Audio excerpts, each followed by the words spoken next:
शुरू करते हैं आज की कहानी नादानी। मेरा नाम ज्योति है। मैं चंडीगढ़ की रहने वाली हूँ। हमारे परिवार में मेरे मम्मी पापा और मैं और एक मामा का बेटा अजय। मामा मामी की मौत काफ़ी साल पहले हो चुकी थी। तब से अजय हमारे साथ ही रहता है। उसकी उम्र 17 साल है, मेरी उम्र 20 साल। मैं देखने में बहुत खूबसूरत और सुंदर हूँ। फिगर ऐसा कि कोई भी लड़का देखे बिना रह ना पाए। मेरे चाचा चाची, जिनकी अभी हाल ही में नई नई शादी हुई है, वह 4 दिन के लिए हमारे पास घूमने आए। मैंने अपने चाचा चाची को बहुत बार वह काम करते हुए देखा था। कोई बार मैं चुपके से देखती थी, पर मैंने कभी किसी के साथ वह काम नहीं किया था। अब मैं अपनी कहानी पर आती हूँ।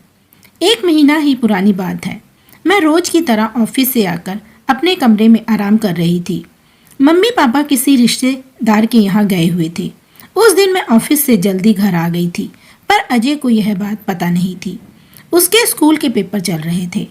मुझे नहीं पता था कि मम्मी पापा कहाँ गए हुए हैं, तो मैं उससे पूछने उसके कमरे में गई।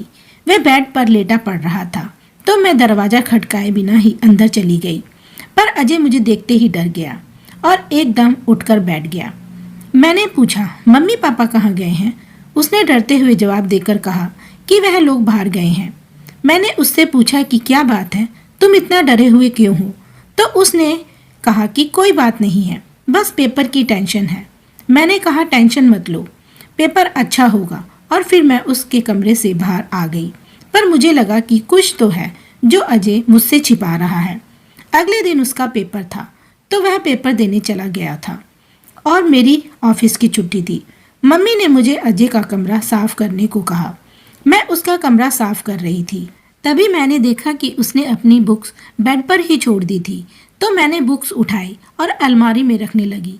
तभी उसमें से एक बुक्स नीचे गिर गई। मैं देखकर हैरान रह गई। वह एक गंदी किताब थी।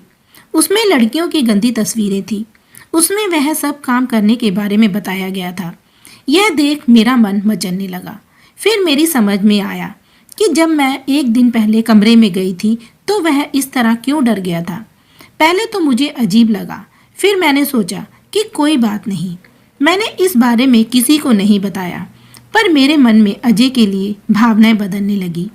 हमारे यहाँ लड़कियाँ सूट ही पहनती हैं, तो मैं अब अजय के सामने बिना दुपट्टे के आना शुरू कर दिया।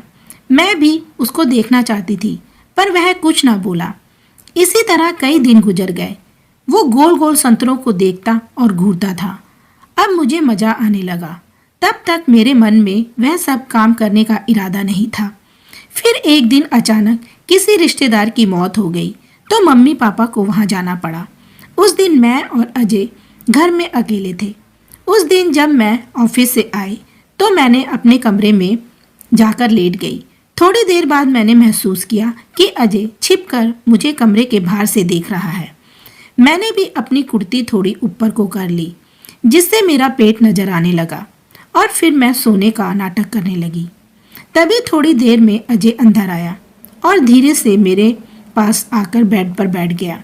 उसे लगा मैं सो रही हूँ, पर मैं तो जाग रही थी।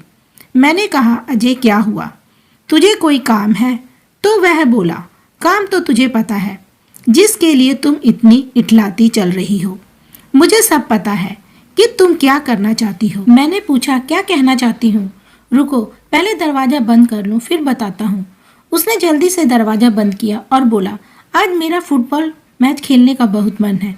देखना, जितनी बार बॉल गोल में जाएगी तुम्हें बहुत मज़ा आएगा। लेकिन मैंने पहले कभी फुटबॉल नहीं खेला। कोई बात नहीं, मैं हूं ना। लेकिन अजय, मैं तो तुम्हारी बहन हूँ, ऐसा मत करो। पर वो कहाँ मानने वाला था। फिर उसने मस्त वाला फुटबॉल मैच खेलना शुरू किया। फिर क्या था, उसने खूब गोल किए।